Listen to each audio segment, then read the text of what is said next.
everyone, and welcome to Song Sparrow Paper Crafts. If you are new here, my name is Susan Fox Bowen, and I am an independent Stampin' Up! Demonstrator in the Dallas-Fort Worth area.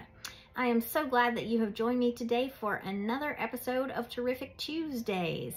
Today, we are going to be learning a new technique, so let's get started.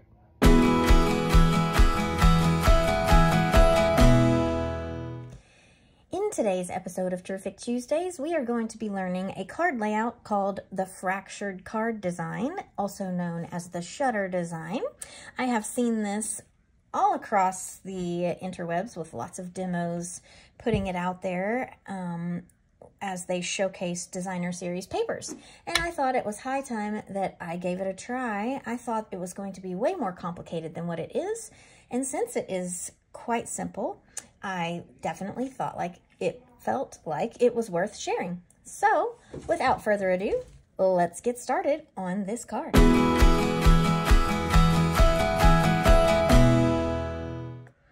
So as we're getting started on our card today, I wanted to venture away from the designer series papers I used here in my sample card. This is from the paper pack called Winter Meadow, but I wanted to spotlight the Seasons of Green and Gold paper that is a newer online exclusive.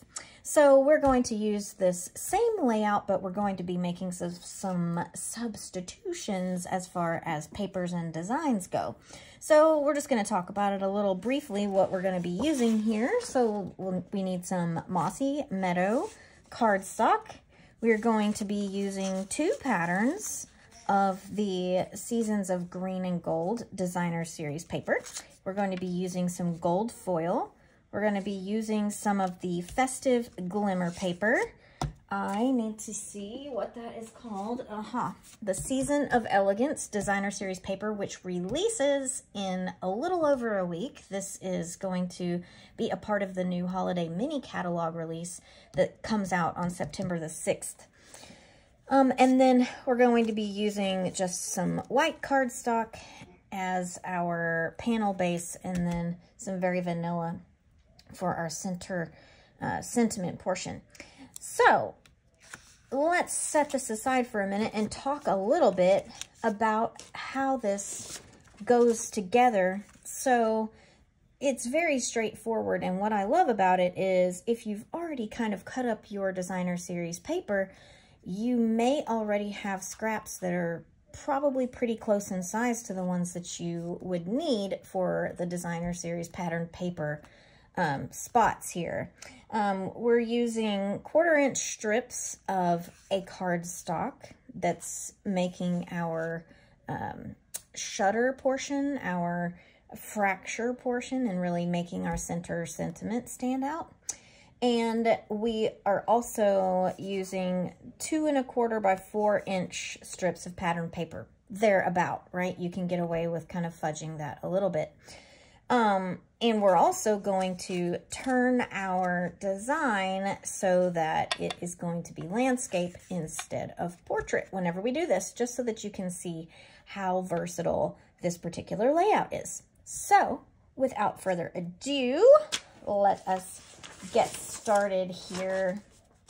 So I have already cut a standard sized card base out of my Mossy Meadow and scored it appropriately in the center. I'm just going to go ahead and fold it, and then I'm going to set it aside for a moment because I don't need it right this minute. So we want to cut what is going to hold all of our pieces here so that they have a backing, something that you can adhere it to. And I chose to use a piece of white cardstock. Honestly, it could be any color that you choose. White is easy for me, and certainly cheaper. And I went ahead knowing that I'm going to make this card be on the horizontal axis here.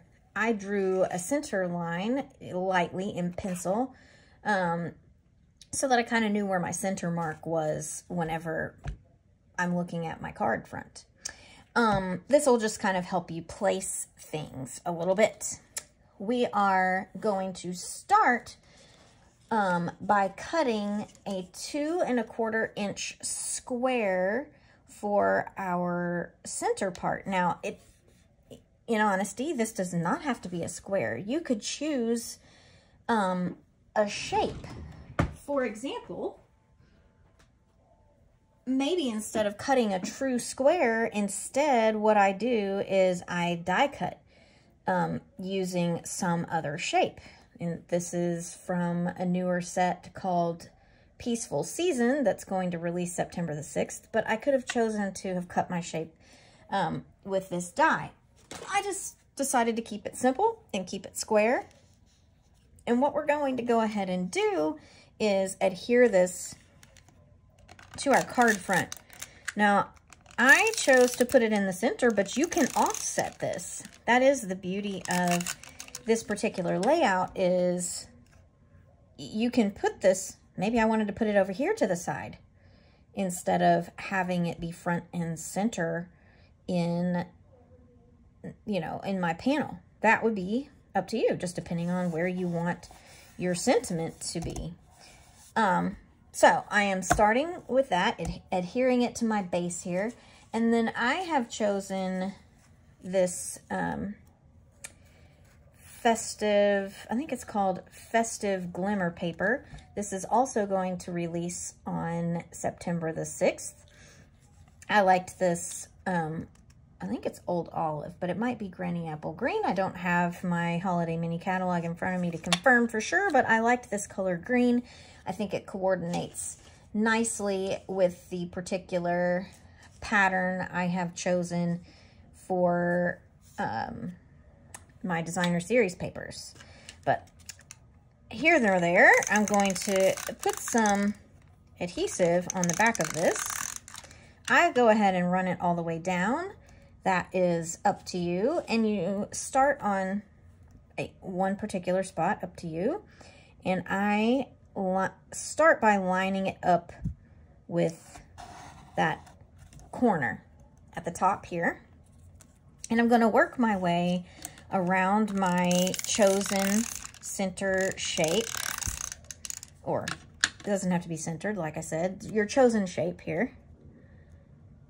And then I'm just making these pieces of paper, but right up against my shapes here. I'm letting it overhang, as you can see on the sides.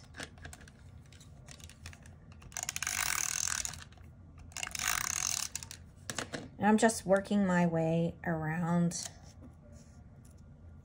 my shape.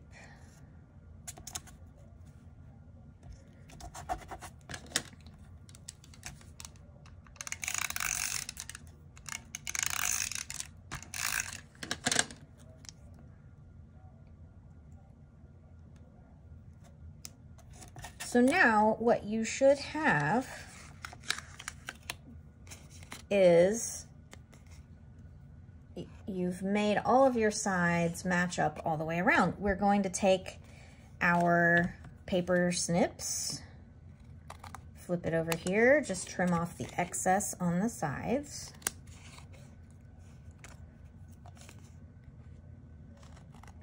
I'm using what I like to call my sticky scissors. I have more than one pair of scissors, just simply because I'm too lazy to clean them off regularly when they get sticky. So they're the ones that I cut sticky things with.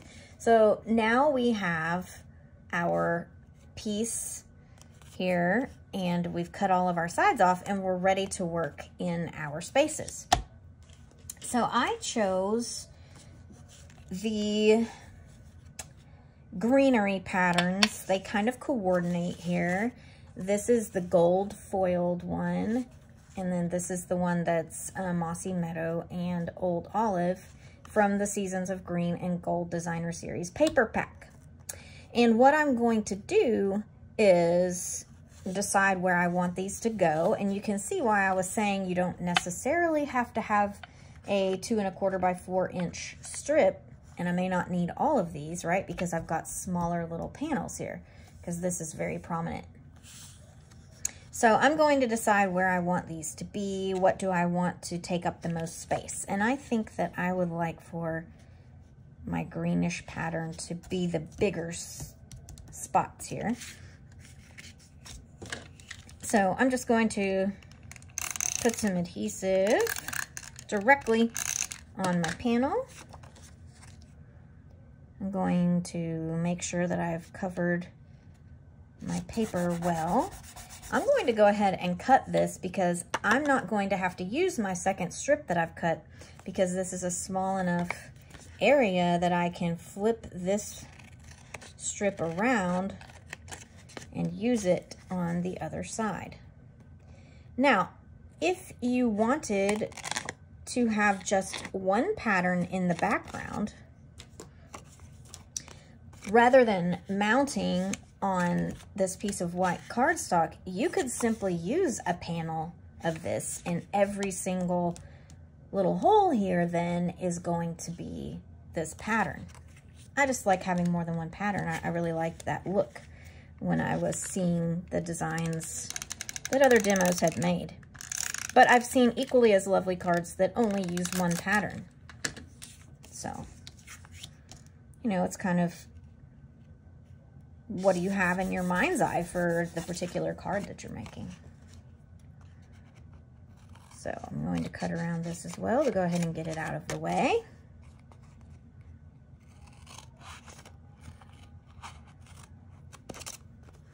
All right. Now, in my other holes, I'm going to come back and I'm going to adhere my gold foil again, because these are smaller little spaces. I'm only going to need that one piece, I believe, in order to cover this. So, slide this in here.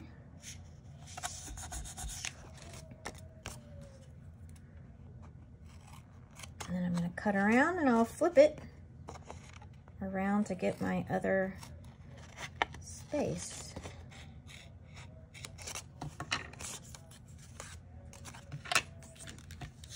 You know, I'm a fairly ambidextrous person, whichever way you say that. But one area in which I am not is with scissors. Although I wish I were, because it certainly would be easier for you all to see what I'm doing if I could use my left hand with my scissors, but I can't. So, pardon me if I kind of obscure what I'm doing. All right, and so now what we have is this panel right here. All right, I want to mount this panel so that it has a border around it, because I really want it to stand out against my background. See how it kind of disappears a little bit? So you could use gold foil, or you know, maybe if you had some gold speckled vellum or something like that. I just want it to stand out. That's why I have chosen this Season of Elegance that is a little bit of vanilla with the gold in it.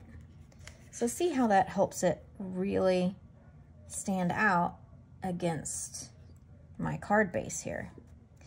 So I am going to adhere my panel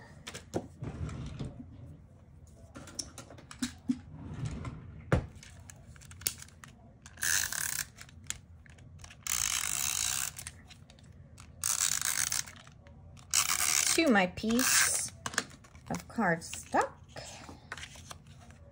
I want it to be centered.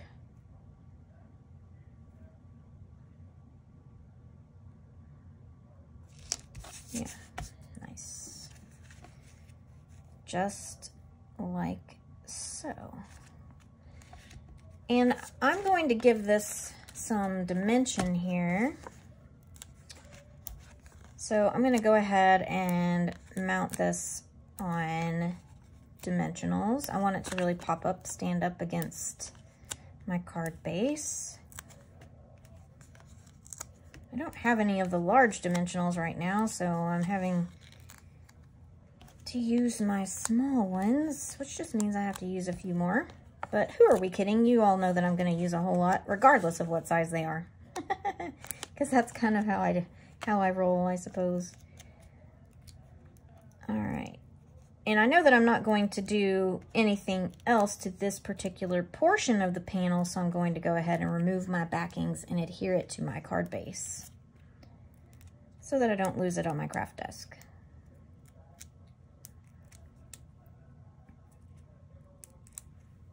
Okay, turn it over here.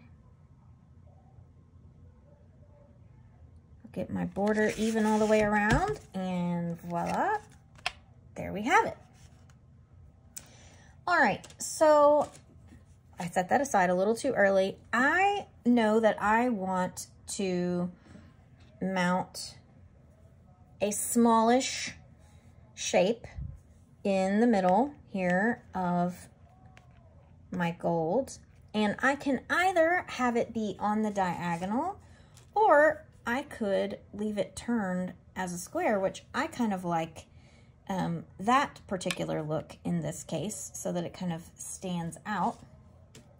And I'm going to use a sentiment from the upcoming soon-to-release set called Peaceful Season. And I'll be using this sentiment right here that says, hoping the season is bright and beautiful. So I'm going to set this aside for just one moment. I'm going to go ahead and stamp my sentiment just because I find that a little easier in the event that I stamp it crooked, because I've kind of been stamping things crooked lately. So I know I'm kind of breaking my own rule. Is it a rule? My own standard operating procedure where I don't usually stamp a sentiment when it's a clear stamp. I will typically cut out the shape first and then stamp it, but I don't know. I, for some reason, have been kind of stamping things a little gotch-eyed lately, so rather than taking that chance, I'm going to go ahead and just stamp it on my very vanilla cardstock. And then I'm going to make a little movie magic happen, and I'm going to go die cut this on my die cutting machine. So I'll be right back.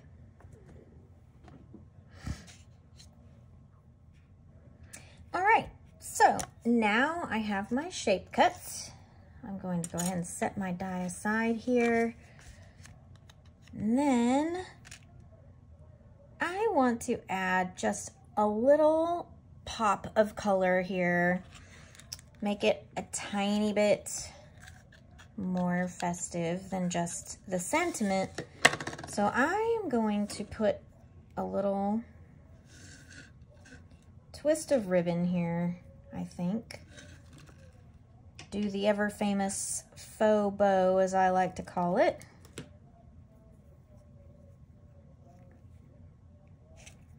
Let's see what this looks like. I always like to try it out first. Move that out of the way. What do we think? Hey, I kind of like it. All right, so I always like to anchor my ribbons underneath my shapes just to be sure that it doesn't go anywhere. So, oh, rats. Would you hate it when that happens? You have it all ready and then like a goober you move it. All right. Hopefully that still looks okay. It looks fine. All right. Again, I want this to kind of stand out against my background, so I'm going to put some dimensionals behind here. I think I will leave the center without anything so that it will stand up above the ribbon. Yeah. Like so.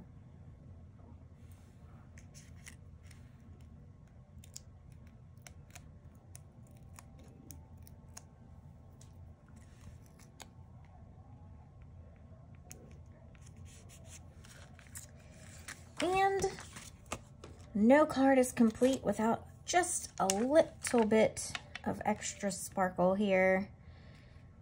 So I'm going to add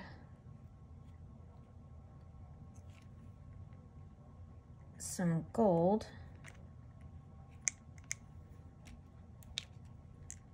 Gonna make it a little decorative.